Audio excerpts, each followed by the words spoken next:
Breaking News CNN.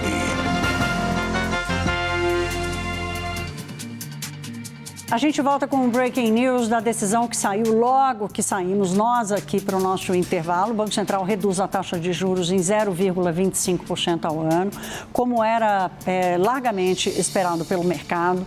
Apresenta um comunicado robusto, com muitas informações e um sinal claro de visão do Comitê de Política Monetária de piora das condições econômicas do Brasil.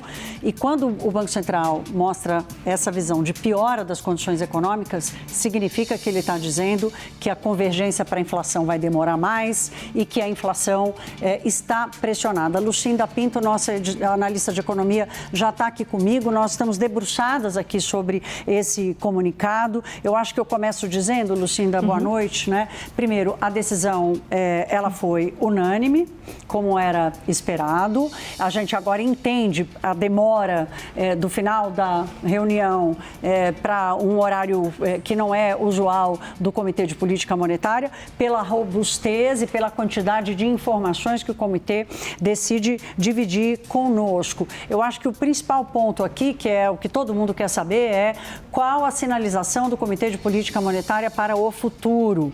A minha leitura, Lucinda Pinto, não sei se você concorda comigo, é de que ele está indicando pausa.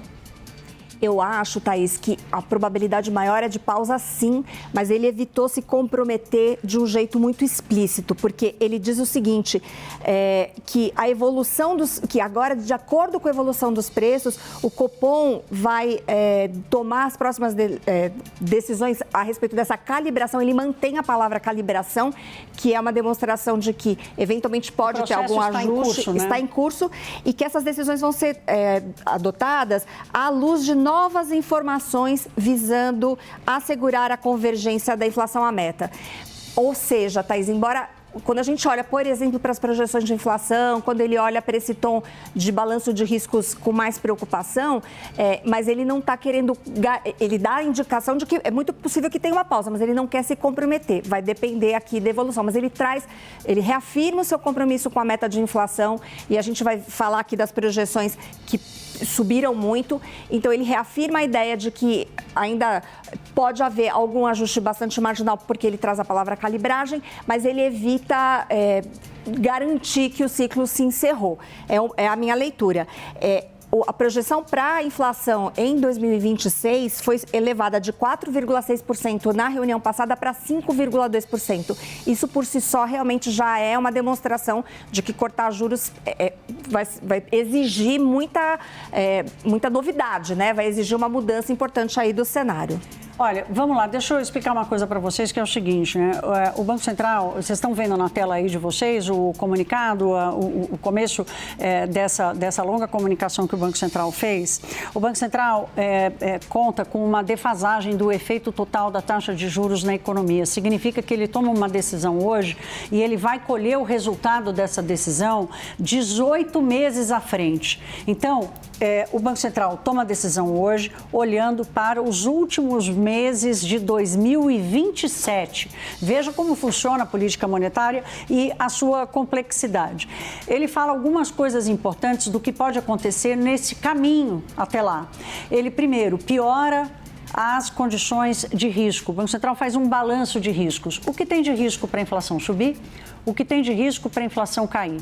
E dessa vez, esse equilíbrio, ele se desfez. Há 4 motivos para a inflação subir e motivos relevantes, a guerra entre eles, política econômica no Brasil que estimula crédito fora do alcance da política monetária, todas as operações de crédito que o governo está fazendo com taxas subsidiadas para incentivar o consumo. Então, ele faz o alerta de que essas políticas econômicas, de que o crédito fora do alcance do Banco Central, porque tem taxas menores subsidiadas pelo Tesouro, e de que essa evolução do consumo são risco de alta para a inflação.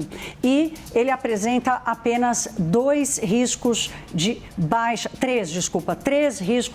para a inflação, mantendo o cenário que ele tinha anteriormente. Então, aqui há um desbalanço dessa leitura. E ele faz um outro chamado que ele diz o seguinte: olha, se a gente fosse levar ao pé da letra o tamanho da taxa de juros necessária para garantir a convergência nesse período de defasagem, talvez a taxa de juros tivesse que ser maior. Então, ele pondera que ele enxerga espaço para uma, vamos dizer assim, uma flexibilização do prazo, Lucinda, dessa convergência de inflação. Essa é a leitura que eu estou fazendo. É isso mesmo, ele está olhando realmente para 2028.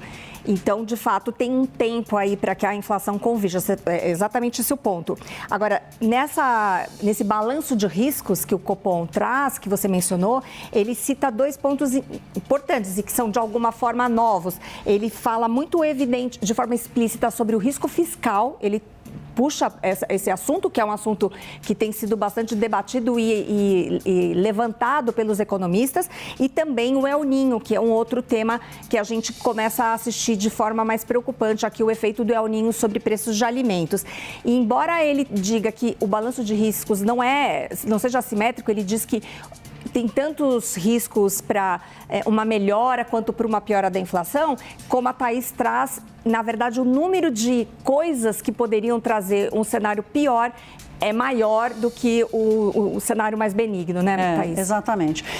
Eles reforçam no final, gente, que há um cenário de forte aumento de incerteza, reafirmando aqui a serenidade e a cautela na condução da política monetária, né? Que são 2 termos que o Copom adotou já faz algumas reuniões e ele se compromete aqui a manter. Então, ele traz mais detalhes sobre a visão dele de momento, ele piora a visão de risco, ele piora as projeções de inflação, ele pode estar indicando uma pausa, condicionando, criando mais condições ou condicionantes para manter um processo de redução, mas ele não fecha a porta. Ele não fecha a porta, inclusive, para mais uma redução.